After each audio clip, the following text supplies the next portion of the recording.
Pour ce nouveau dossier, nous partons en Afrique pour voir de plus près les effets qu'exerce déjà le changement climatique sur certains sols, sur certaines terres cultivables. Mais nous allons aussi rencontrer des personnages exceptionnels, des scientifiques qui mettent tout en œuvre pour redonner la vie à des sols qui ont été complètement lessivés par la sécheresse, par l'érosion, par leur surexploitation. Des agriculteurs aussi qui réinventent une autre façon de cultiver la terre pour nourrir la planète. Allez, à petite voix, c'est parti!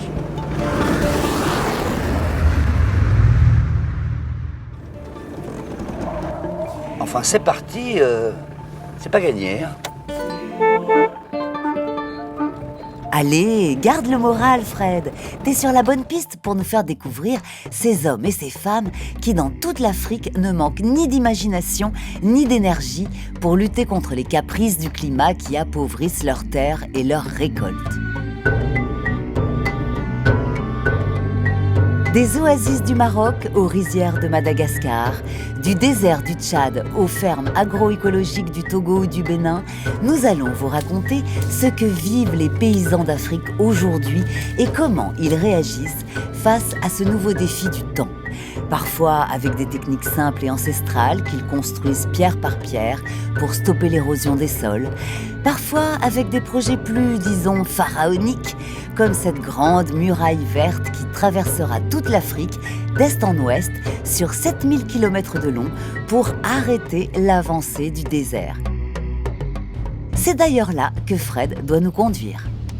Et ici, nous sommes dans le Ferlo, tout au nord du Sénégal, dans la partie sahélienne. C'est une région qui, depuis quelques années, souffre particulièrement du changement climatique. Ici, le sol ne respire plus, il s'étouffe. Ben oui, parce qu'en principe, il y a toujours des échanges entre le sol et l'atmosphère. Mais là, plus rien. Regardez, vous allez tout comprendre. Dis, il paraît que le sol respire, mais je comprends pas trop comment. C'est vrai, il respire. Et il boit aussi.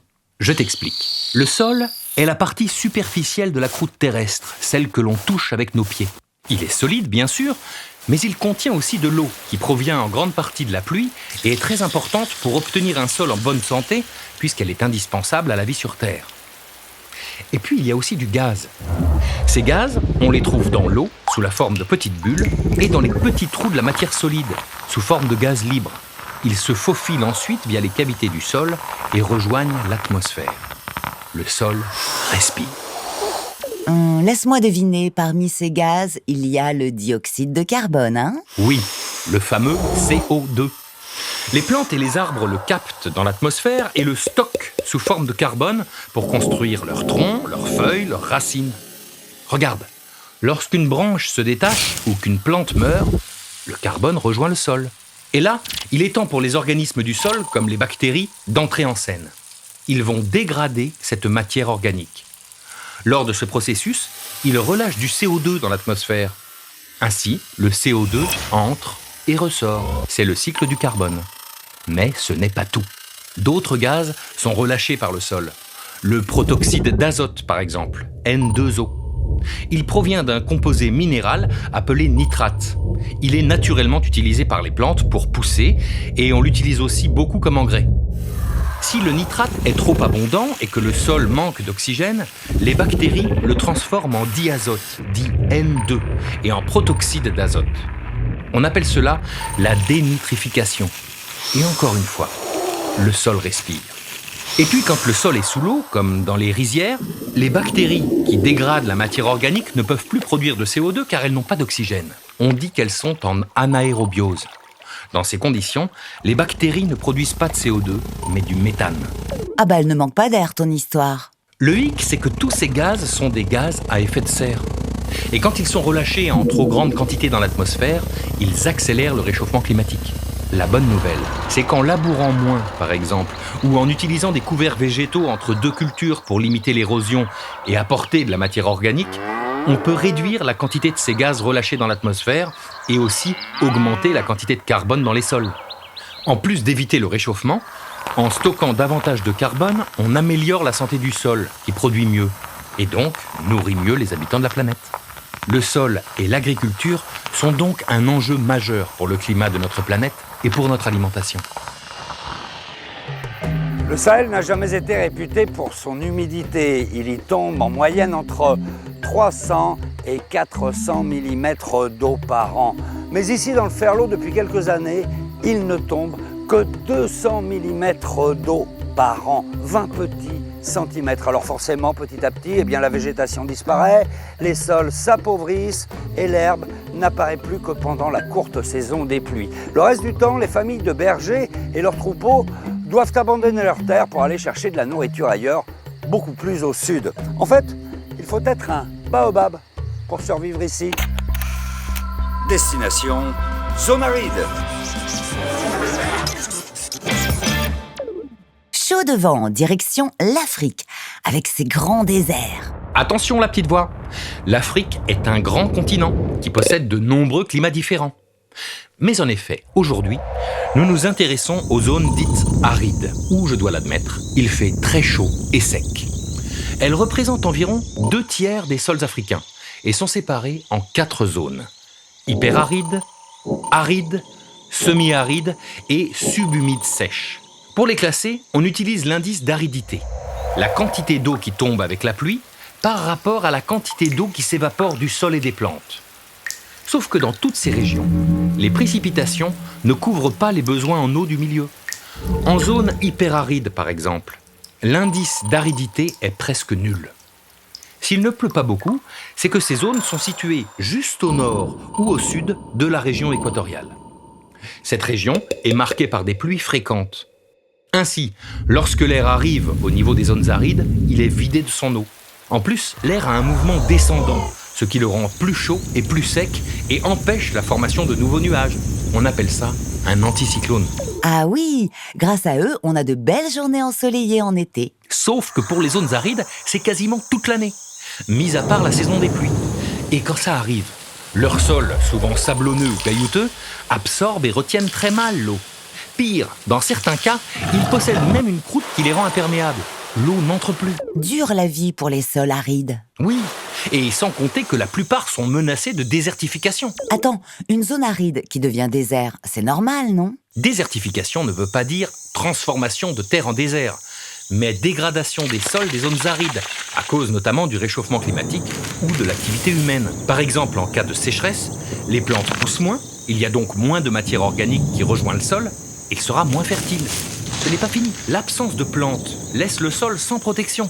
Il sera alors plus sensible à l'érosion provoquée par le vent et la pluie. Il va se dégrader très vite et il sera difficile d'y faire pousser d'autres plantes. C'est un cercle vicieux. Selon l'ONU, 23 hectares de sol seraient perdus chaque minute à cause de la désertification. Or, les zones arides permettent à de nombreuses personnes de se nourrir. La dégradation de leur sol est à l'origine de problèmes de sécurité alimentaire très importants, causant pauvreté, migration et conflits. Ça fait froid dans le dos. Loin des plages de cocotiers, à 5 heures de route de Dakar, nous pénétrons dans la zone sahélienne et semi-désertique du pays.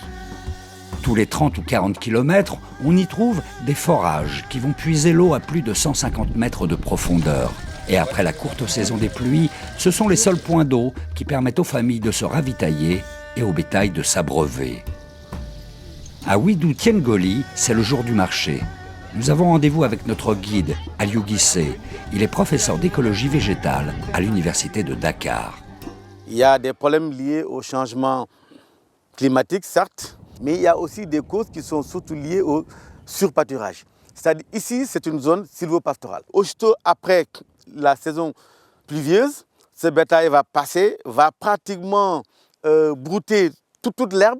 Et vous verrez ici, quand vous revenez dans 1 mois ou 2, maximum, il ne restera plus rien. Rien du tout. Il y a eu des périodes où on voyait pratiquement des animaux, des moutons, des bœufs qui mouraient pratiquement en plein milieu du Sahel. Qui mouraient, on trouvait des carcasses.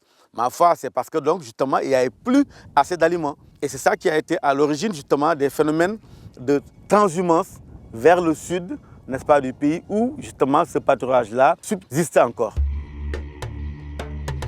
Pour résister à cette désertification et éviter l'exode de toutes les familles qui vivent dans le Sahel, le Sénégal n'a pas dit son dernier mot. Avec 10 autres pays de l'Afrique sahélienne, le Sénégal s'est engagé dans un projet vraiment pharaonique. Il s'agit de créer une gigantesque zone arborée qui part d'ici et qui va jusqu'à Djibouti. Yarama. Yarama. Ce projet, on l'appelle la Grande Muraille Verte, une muraille de 7000 km de long et 15 km de large qui va traverser toute l'Afrique. En fait, ce projet, il a déjà commencé ici au Sénégal, car nous sommes sur la première parcelle qui a été plantée en 2008. On vous raconte tout ça dans la séquence qui suit, juste en dessous. Non, en dessous. La Grande Muraille Verte ne sert pas à protéger des frontières, mais à lutter contre la désertification. Elle traverse l'Afrique d'est en ouest au travers de la zone sahélienne au sud du Sahara. Lancé dès 2005 par les chefs d'État des pays du Sahel, ce projet de régénération forestière s'étend de Dakar à Djibouti sur près de 7000 km de long et 15 km de large. Un bon morceau de muraille. Alors forcément, ça demande du temps et des moyens, et tous les pays n'en sont pas au même point. À l'Observatoire Homme-Milieu de Tessékéré au Sénégal, les scientifiques travaillent justement à l'élaboration de cette muraille. Ce qu'on essaye ici, c'est effectivement, nous les scientifiques, c'est de comprendre plusieurs choses. D'abord, comment réagit l'écosystème avec ces plantations? En quoi ça va le modifier? Quel est par exemple le taux de survie des arbres? On est dans un milieu avec un stress hydrique important. Beaucoup d'arbres meurent. Alors évidemment, vous savez, il y a un grand problème, c'est le soleil. À partir du moment où vous avez beaucoup d'arbres, vous avez une couverture ombragée qui se met en place, et du coup, ça permet à certaines herbes de pouvoir pousser sous ces arbres. Et forcément, quand la végétation revient, la faune aussi. Des insectes, des rongeurs, on voit même revenir des oiseaux migrateurs. Mais cette muraille, elle ne joue pas que sur les écosystèmes. Ceci a aussi des conséquences sur les populations. Ça va jouer sur leur alimentation, ça va jouer sur leur santé et ça va jouer sur leurs activités économiques. Ce qu'il faut bien comprendre, c'est que cette forêt qui est en train d'être replantée, densifiée, va apporter des ressources nouvelles. Je donnerai 2 exemples. Le premier, c'est que pour planter ces arbres, il y a besoin de pépinières. Dans ces pépinières, on sélectionne les graines et on les fait pousser. Les plants sont mis en place dès les premières pluies. Donc pour faire ceci, il faut employer du monde. Deuxièmement, grâce à la muraille verte, a été mis en place dans les mêmes zones ce qu'on appelle des jardins polyvalents, qui font entre 5 et 7 hectares, qui font travailler en moyenne 250 femmes. La production de ces jardins sert soit à l'autoconsommation, et ça augmente leur diversité alimentaire, et ça c'est très important, et ça leur permet aussi de vendre sur les marchés ces produits. Et forcément, plus cette muraille s'étoffe, plus elle ouvre de perspectives. Mais pour qu'un tel projet fonctionne, il faut le réaliser main dans la main avec la population. Cette lutte contre la désertification, cette association des populations, ainsi que les bénéfices qu'ils peuvent en tirer, va servir dans d'autres parties du monde. En Chine, ils ont des gros problèmes avec le désert de Gobi, dans le nord du Brésil, etc., etc. Il y a plein de zones comme ça, hyper fragiles à cause justement du réchauffement climatique. Donc ça a beaucoup de perspectives, je pense, mais il faut un petit peu de temps. Et il faut surtout que la Grande Muraille Verte marche. Et surtout qu'elle puisse se développer dans les autres pays. Moi, j'en veux bien plein des murailles comme celle-là. Cultiver avec moins d'eau, c'est possible? Oui, grâce au goutte à goutte. C'est l'une des techniques d'irrigation adoptées au Burkina Faso qui, pour résoudre l'insécurité alimentaire dont souffre un quart de sa population, a placé l'agriculture au centre de ses préoccupations.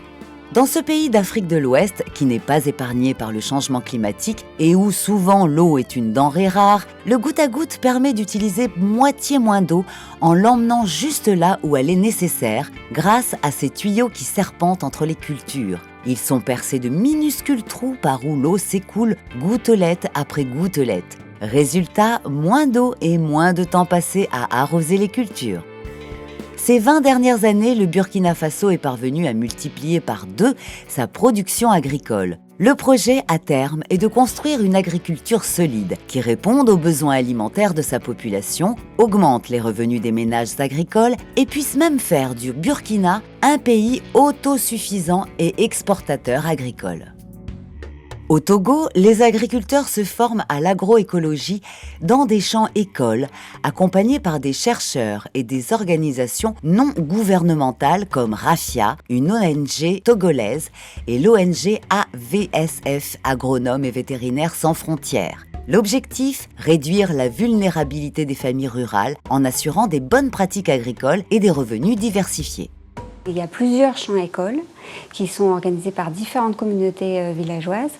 Et ces champs-écoles, ensuite, ils sont visités par les autres agriculteurs. Donc, c'est les agriculteurs qui expliquent aux autres ce qu'ils ont fait. Par exemple, ils apprennent à associer des cultures, testent différentes doses de fertilisation, différentes façons d'éliminer les mauvaises herbes et apprennent aussi à faire des pesticides naturels à partir notamment de piments. Mais ce n'est pas tout. Ces ONG travaillent aussi avec les agriculteurs pour lutter contre l'érosion de leurs terres. En replantant des arbres et en faisant des cordons pierreux. Donc ces fameux cordons pierreux, c'est une pratique qui était pratiquée avant, mais qui demande beaucoup de main-d'œuvre. Et du coup, c'était un petit peu laissé en désuétude. Ce sont des aliments de pierre qui sont doublés de végétation, soit d'arbres, soit de vétiver, et qui permettent de stopper l'érosion linéaire des sols. En fait, c'est des sols qui sont assez peu en pente, mais qui ont des fortes pluies, parce que c'est une saison pluvieuse, et du coup, il y a du vent aussi qui érode ces sols, et qui sont donc en faible pente, mais c'est une érosion diffuse qui fait que le sol progressivement est décapé. La fine couche fertile des sols part à l'aval. Donc ces cordons pierreux stoppent cette érosion. Et en ajoutant de la végétation aux cordons pierreux, on augmente l'apport en matière organique. Donc, on améliore la fertilité du sol. Les ONG ont donc aidé les paysans à s'associer entre eux pour remettre ces cordons pierreux au goût du jour. En France, pour lutter contre l'érosion, on utilise par exemple des couverts végétaux, c'est-à-dire qu'entre deux cultures, on laisse une plantation pour retenir la terre. Mais ça, on ne peut pas le faire partout. Avoir un couvert permanent, ça va bien pour les pays qui n'ont pas de problème d'eau. Dans les pays du Sahel, avoir un couvert végétal permanent, ça devient plus compliqué. Donc c'est pour ça que le cordon pierreux est assez intéressant, parce que ces pierres, elles n'ont pas plus besoin d'eau que ça. Donc elles sont toujours là. C'est tout le propre de l'agroécologie. Il n'y a pas une technique magique qui marcherait partout. C'est qu'il faut toujours être adapté au milieu dans lequel on se trouve. En 1985, sur 1 hectare de terre dans la banlieue de Porto Novo, capitale du Bénin, s'est installé le frère Godfrey Nzamujo. 30 ans plus tard, ce docteur en électronique, microbiologie et en sciences du développement a fait du centre de Songhai une référence en agroécologie, mais pas que. Son initiative repose sur la formation, la production et la recherche en agriculture intégrée et durable. En d'autres termes, on observe la nature pour mieux la comprendre et utiliser tous les outils qu'elle met à notre disposition. Le problème qui m'a amené en Afrique, c'était la sécheresse, c'était la faim. J'ai dit, on ne peut pas démarrer sans l'agriculture. Mais l'agriculture, c'est pourquoi on a copié l'agriculture occidentale. C'était largement chimique. Or, l'agriculture devrait être biologique.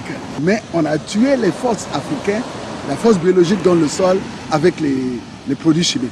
Donc pour nous, il faut reconstituer ça. Et si on fait travailler ensemble la nature, on les laisse créer l'ambiance, la nature va répondre. Donc pour nous, l'agriculture devient vraiment l'intégration de toutes les forces, que ce soit la force de l'eau, la force du soleil et les forces biologiques dans le sol, et travailler ensemble pour créer la richesse. Le maître mot de la formule Songhai, c'est intégrer. Le système repose sur une synergie entre pisciculture, production animale et production végétale. Ce qui est déchet pour l'un devient une matière première pour l'autre. Rien ne se perd, tout se transforme. Le centre comprend même un département mécanique et fabrication qui permet de mettre à disposition des agriculteurs des outils fabriqués localement et moins coûteux ainsi que sa propre section d'agro-industrie. Un système intégré à tous les niveaux donc, puisqu'il s'intègre aussi socialement et économiquement dans le développement local. L'argent est important, mais ce n'est pas le plus important. La terre est importante, mais c'est le plus important. La technologie est importante, mais c'est pas le plus important. D'où les 5 capitaux du Songhai. Premier capital Songhai, capital humain, l'homme, qui est équipé, comme je vous ai dit. Deuxième, capital environnemental.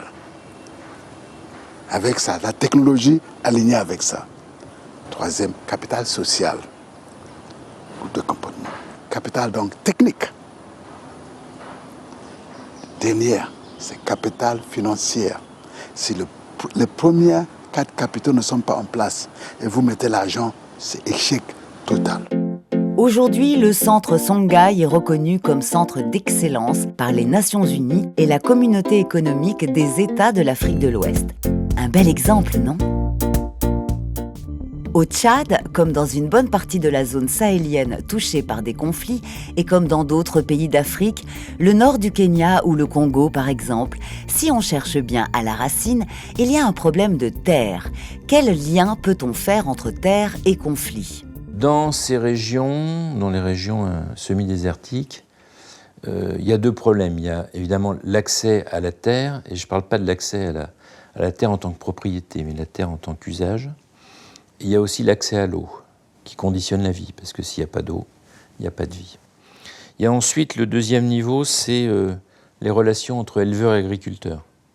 Puisque les éleveurs veulent avoir de l'espace pour faire paître leurs troupeaux, ce qui est logique, et les agriculteurs veulent avoir des espaces plus confinés pour pouvoir faire pousser leurs produits, que ce soit des céréales, des légumes, etc. Et donc, au bout d'un moment, quand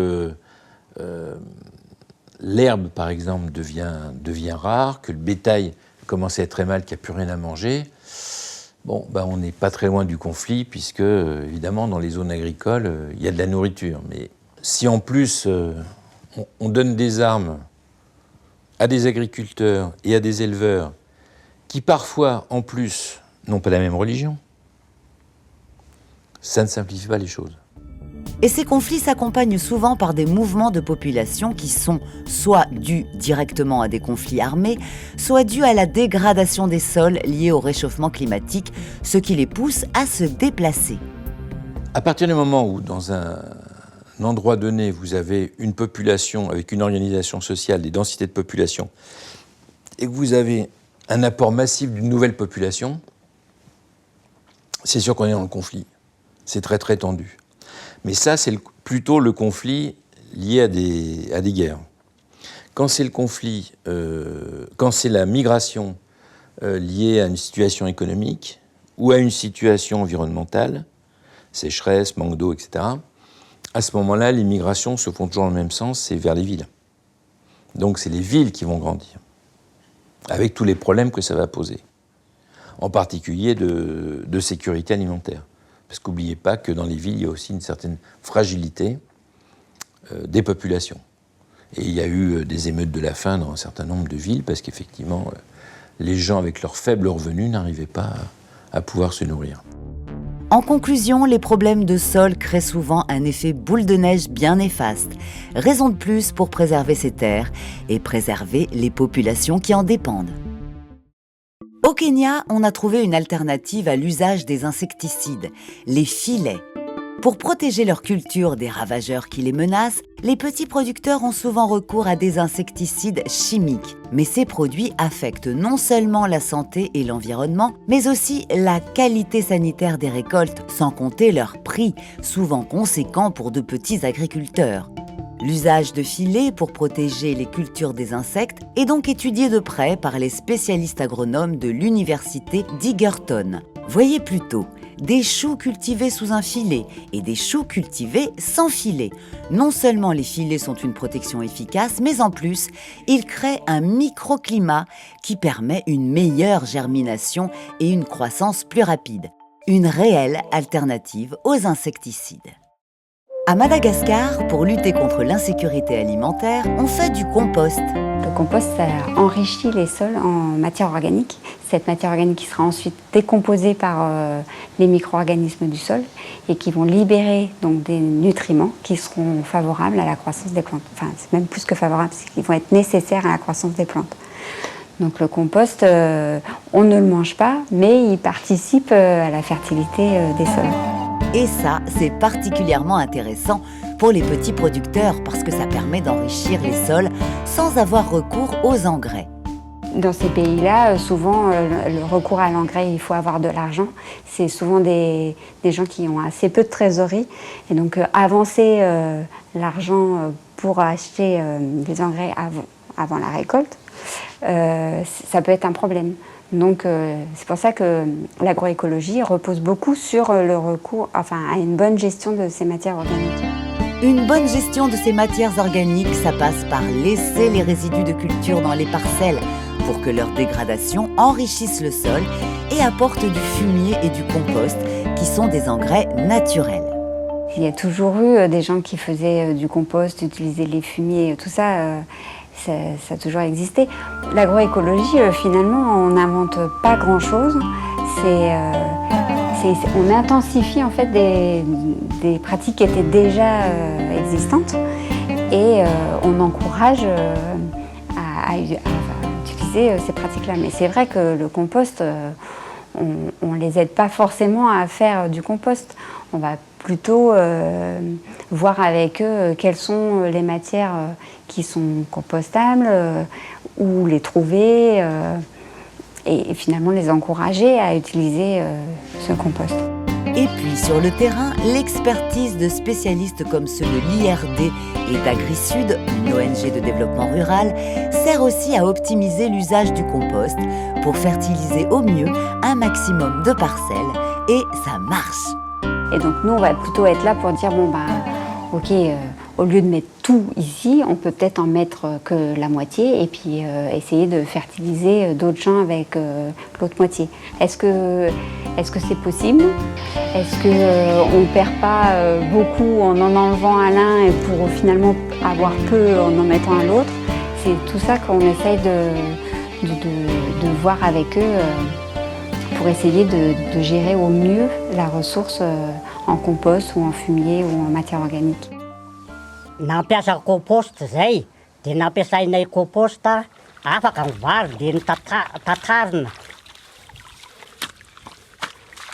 Dia namboly courgette zay, namboly concombre zay, namboly dabi zay, namboly tsaramaso zay. Zay nambolenay amin'ny compost.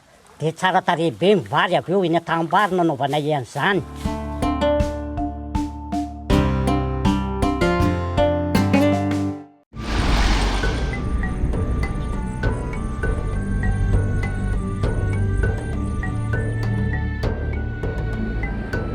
Je vous emmène maintenant plus au sud du Sénégal, en direction du village de Keur Sambadia pour découvrir une ferme hors du commun, la ferme-école de Kaïdara, où l'on forme de jeunes agriculteurs non seulement à refertiliser des terres appauvries, mais aussi à y développer une agriculture durable, autrement dit, sans engrais ni pesticides chimiques. Et ça marche! Peut-être une nouvelle étape dans la longue histoire de l'agriculture africaine que je vous invite tout de suite à découvrir, juste après ce beau coucher de soleil.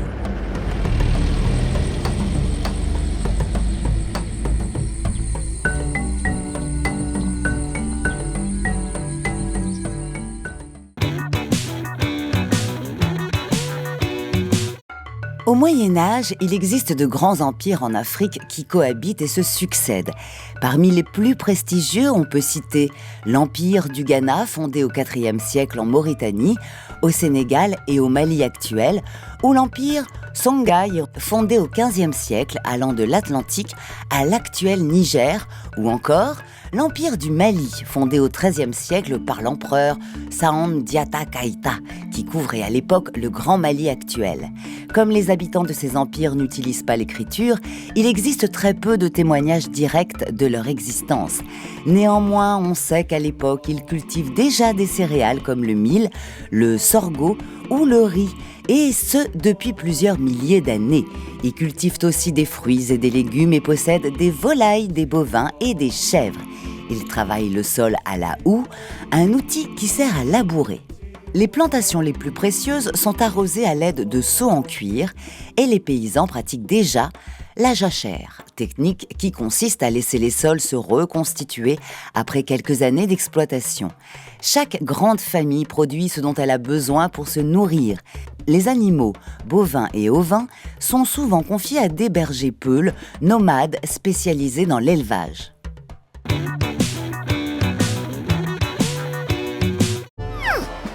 Gouvernail, boussole et cartes marines, le XVe siècle est marqué par les progrès de la navigation.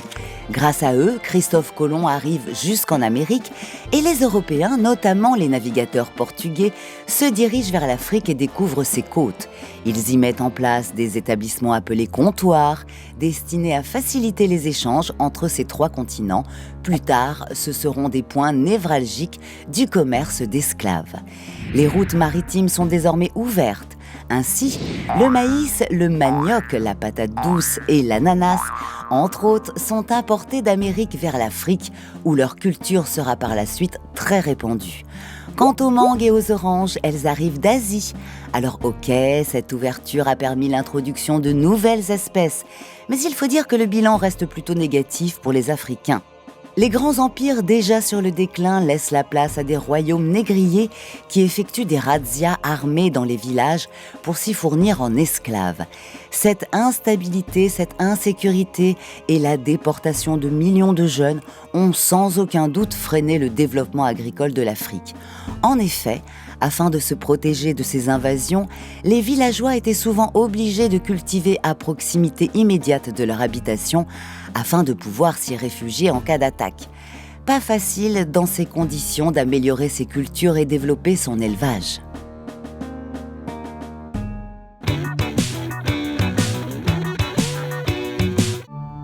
Au XIXe siècle, l'Europe ne se contente plus de faire du commerce avec l'Afrique par le biais de ses comptoirs. Elle la colonise.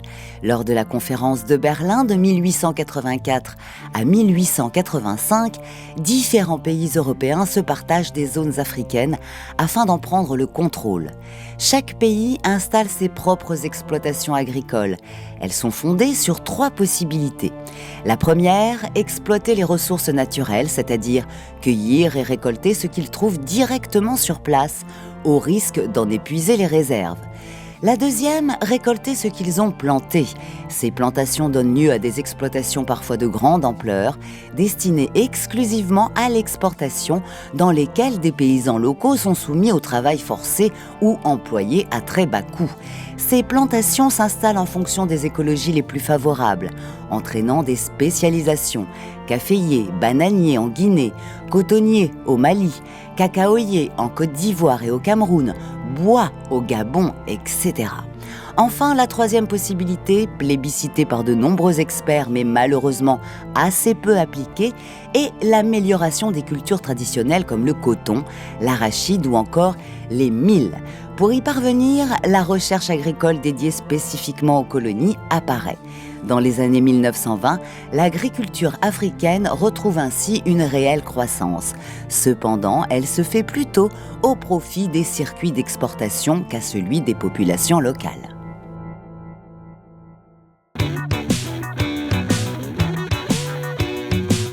« 1945, la Seconde Guerre mondiale prend fin. Après 6 ans de conflit, l'Europe manque cruellement de nourriture et de matières premières. Très vite, il devient évident qu'exploiter les terres des colonies peut en partie résoudre ce problème. Ainsi, durant les 15 années qui suivent cette guerre dévastatrice, l'Europe met énormément de moyens pour la recherche et le développement de l'agriculture en Afrique. Beaucoup de progrès seront réalisés et l'agriculture africaine connaît un essor important. Néanmoins, il y a un hic.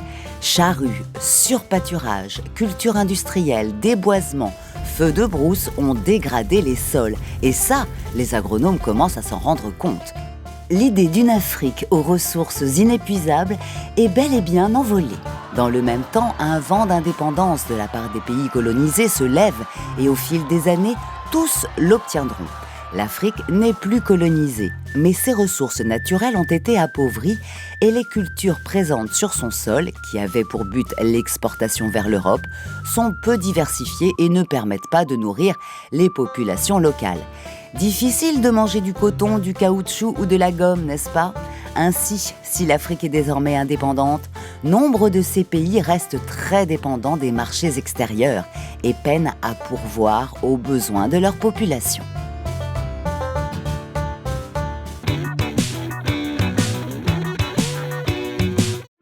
Augmentation du prix du maïs, plus 34%.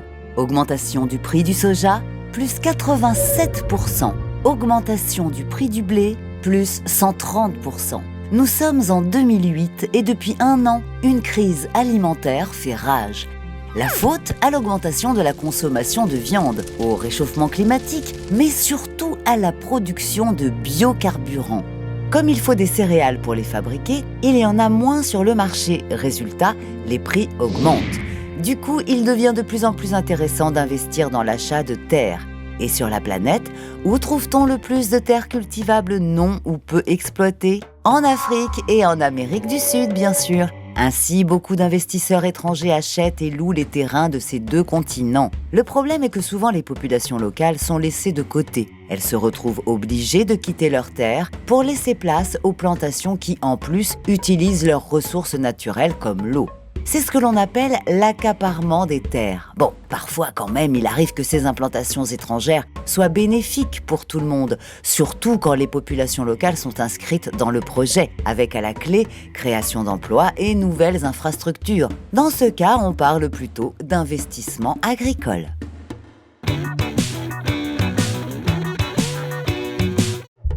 L'Afrique est l'un des continents qui a le moins d'impact sur le réchauffement climatique. Pourtant, il en subit les conséquences de plein fouet. En effet, l'augmentation de la température et la diminution des précipitations entraînent une baisse de la fertilité et de la productivité des sols africains. C'est grave, car ici, l'agriculture fait travailler directement ou indirectement plus de 60% de la population, ce qui représente un levier essentiel au développement économique du continent et un élément indispensable pour améliorer la sécurité alimentaire de sa population. En clair, l'accès à de la nourriture saine et nutritive en quantité suffisante pour tous. Pour l'instant, l'objectif est loin d'être atteint. En plus, l'Afrique est le continent qui possède la croissance démographique la plus importante. L'ONU estime que d'ici 2050, sa population aura doublé, passant d'environ 1,2 milliard d'habitants en 2015 à 2,5 milliards en 2050. L'enjeu est donc de s'orienter vers des méthodes agricoles productives et durables afin de nourrir tout le monde tout en préservant ses terres.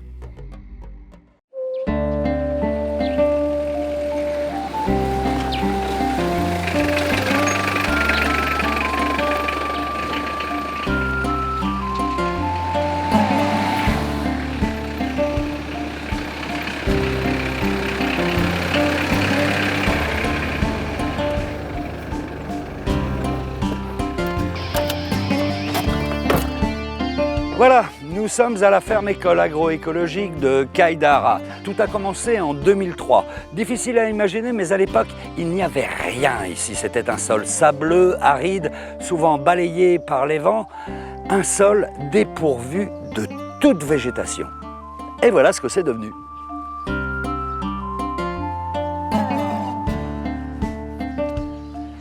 Le premier geste a été de planter des cocotiers assez proches les uns des autres, d'une part pour fixer le sol grâce aux racines, mais aussi pour avoir une belle couverture végétale, bref, créer une véritable oasis avec son microclimat. Hop, hop. Ah, ah, oh là, je suis attaqué. Eh bien, merci pour l'accueil, les oies. Bon, par chance, ici, on a pu aussi trouver de l'eau en creusant seulement à 4 ou 5 mètres de profondeur. Et grâce à ces puits, eh bien, on a pu faire pousser des plantes et des arbustes à l'ombre des cocotiers. Et en tombant au sol, les débris végétaux ont apporté progressivement de la matière organique et refertilisé la terre. Voilà comment toute l'histoire a commencé. La suite, c'est Goran Gai qui nous la raconte, le fondateur de la ferme-école de Gaïdara. J'ai commencé en 2003. Et quand je suis venu, il y avait un seul arbre qui était là, c'était un rognier. C'était le seul arbre qui existait. Le terrain était nu, le sable blanc, il n'y a pas d'humus, il n'y a rien. Et bon, on me disait que c'est la plus mauvaise terre de la zone. Ça, c'est clair. Tout le monde était d'accord. Mais ça ne m'a pas inquiété parce que je savais qu'il y avait l'eau à proximité, que j'ai le soleil et que le reste, c'était d'activer la vie microbienne, de restaurer la fertilité des sols. Et je connaissais les techniques qui me permettaient de restaurer la fertilité du sol. Ok, on peut me traiter de fou, mais moi, je sais que je ne suis pas fou. Et j'y vais et on verra dans quelques années. Et donc, j'ai mis les 3 premières années à ne m'occuper que des arbres. C'est la fondation, le fondement même du travail d'un agriculteur du Sahel. C'est pourquoi il faut commencer par les arbres, pour limiter l'évaporation de l'eau, parce que c'est rare. Et il faut la préserver, c'est la source. S'il n'y avait pas d'eau, je ne serais pas là. Donc je me suis dit, avec cette eau-là, je dois pouvoir faire bouger les choses, faire revivre la terre.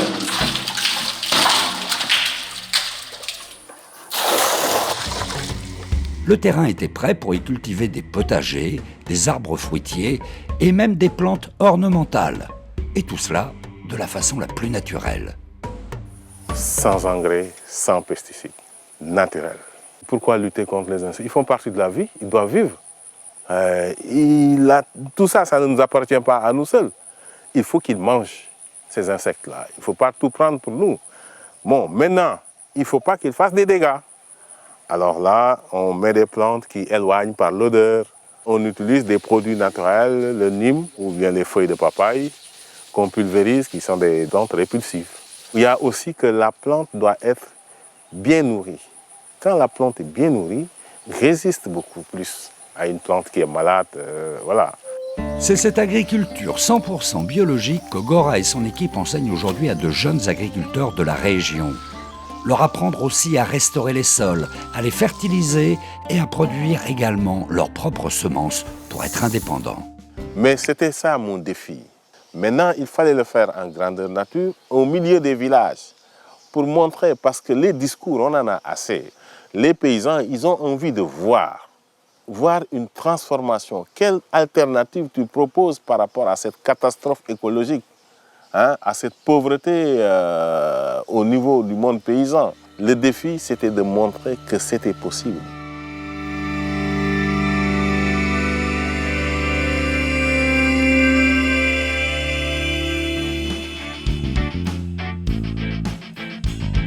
Voilà, j'espère que ce dossier vous a permis d'apprendre plein de choses. Et pour le conclure, nous sommes revenus sur la côte du Sénégal, très exactement sur l'île de Gorée qui se situe face à Dakar. Et je suis avec Simon qui nous a rendu une petite visite. Simon, tu vis à Dakar depuis 1 an et demi, c'est ça? C'est ça. Et tu suis l'esprit sorcier depuis le Sénégal. C'est très sympa. Tu parles Wolof? Waaw, tuuti rek. Salam alaikum samay xarit. Ñu ngi ci Gorée, ci Dakar, ci Sénégal, avec l'esprit sorcier. Fred, bëgg nga Sénégal? Waouh, trop.